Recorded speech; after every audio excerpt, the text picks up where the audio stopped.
Man explores abandoned hospital, and it looks like a set from The Walking Dead. Hey lovely people, I'm Scott Leffler from Wonder Earth. Before we begin, make sure you smash the like button, subscribe to our channel, and click the notification bell for new amazing videos. We've seen a lot of stories about Detroit, Michigan lately. There are abandoned stadiums, people who walk 20 miles to and from work every day, and a forgotten salt mine under the city itself. Well, this story is definitely no exception. When driving through Detroit, you'll see many abandoned buildings, but this abandoned hospital caught the eye of photographer Robert Johnson. This building was originally constructed as the Southwest Detroit Hospital.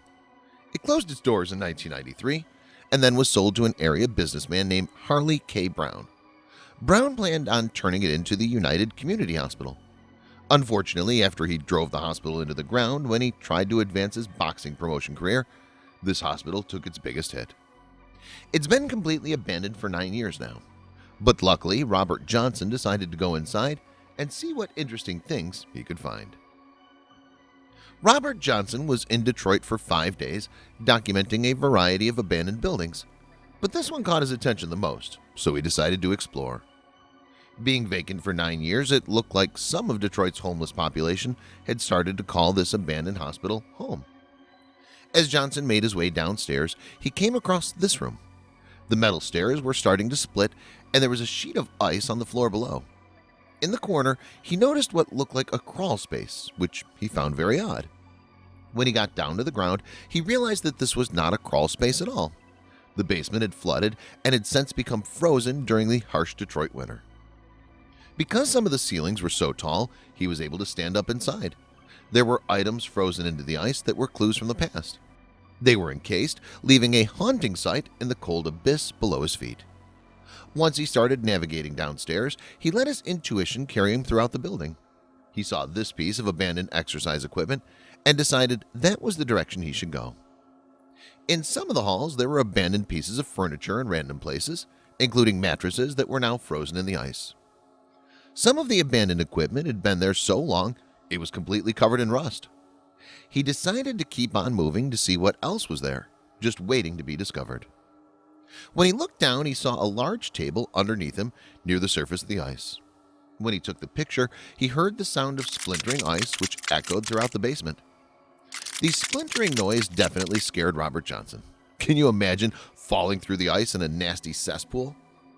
He dropped to his stomach and decided to crawl out instead, dispersing his weight evenly on the ice. He figured while he was down there, he might as well capture a picture. He came across a staircase and decided to head on up to the second floor. He found the elevator bay, which appears to have been used for target practice at one time. It seemed like every turn he took, there were cryptic messages greeting him, possibly warning him. When the hospital was abandoned, they left everything behind, including bodily fluids. This seems like a biological hazard. Even though Suburban Bloodshed is a thrash metal band in Detroit, seeing the words on this wall gives it an especially eerie feeling. As if the elevators were even an option, but this little note advised giving it a try, which he didn't. After opening the doors that mentioned giving the elevator a try, this is what he found: an elevator bay that looks less than safe. When this building was being explored in 2009, a reporter actually found a frozen body at the bottom of this elevator shaft. Because of the weather, it took 2 days for authorities to send someone in to remove the dead body from the ice. The reporter that had found the frozen body was actually working on an anonymous tip. The caller told the reporter, "He's encased in ice, except his legs, which are sticking out like popsicle sticks." "Why didn't your friends call the police?" asked the reporter. "He was trespassing and didn't want to get in trouble," mentioned the caller. So, of course, the reporter had to go investigate. The caller's friend is an urban explorer who happened to be trespassing when he found the body. The urban explorer was actually playing hockey on the frozen ice located in the hospital with a group of friends when he made the grisly discovery. When the reporter went to investigate, he did in fact find a body encased in about 2 to 3 feet of ice. It's unknown how this person died. Speculations have been anything from murder to an alcohol-induced stupor. Johnson was pretty anxious to get as far away as possible from the elevator shaft after learning about its history. Inside of the hospital, there are remnants of an economic downfall. This paper is from January 2006, which is the same time when Harley Brown and his companies were declared insolvent. Because of this, HMO Ultimed left thousands of patients with medical claims that went unpaid and ailments that weren't treated. From the look of some of these pictures, it appears everyone, including the staff and patients, just got up and left everything behind. There are still time cards tossed around the floor, like the employees just walked out and never returned again. Even the patient files were left behind, just dumped into piles and piles of garbage.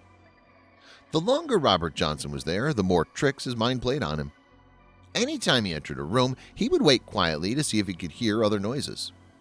The city of Detroit actually gave this hospital over $15 million to take care of the city's indigent population, but that was obviously not enough to keep it going. With the windows gone, Johnson thought the noise he heard in this abandoned office was just papers rustling around. He was in for a surprise when several rats ran past him instead. The hospital originally opened in 1974, but then was vacated over the course of 3 years from 1993 through 1996. Here are more patient documents that have the HMO Ultimed logo on them. Just another reminder of the currently bleak times in Detroit. The roof offers a 360-degree view of the entire Detroit skyline, which is definitely a sight to see. Johnson had allotted himself an hour to tour this hospital, and since time was running out, he was very rushed when he was leaving. On his way out of the hospital, he did find a few more messages that sent chills up his spine. Here's a piece of graffiti that can be found on one of the walls in the hospital. Whoever Jace is, he's been very busy exploring the hospital and leaving his mark using spray paint. After exiting the hospital, Johnson found himself in the heart of the Corktown neighborhood, which is the oldest standing neighborhood in Detroit. This is definitely a grim reminder of what Detroit used to be and what it is now. With people selling houses for the mere cost of a cell phone, it's surprising this hospital hasn't been stripped of anything and everything valuable, such as the copper wiring and equipment. Maybe one day Detroit's economy will be booming again, and the residents of Michigan will be proud of their city once more.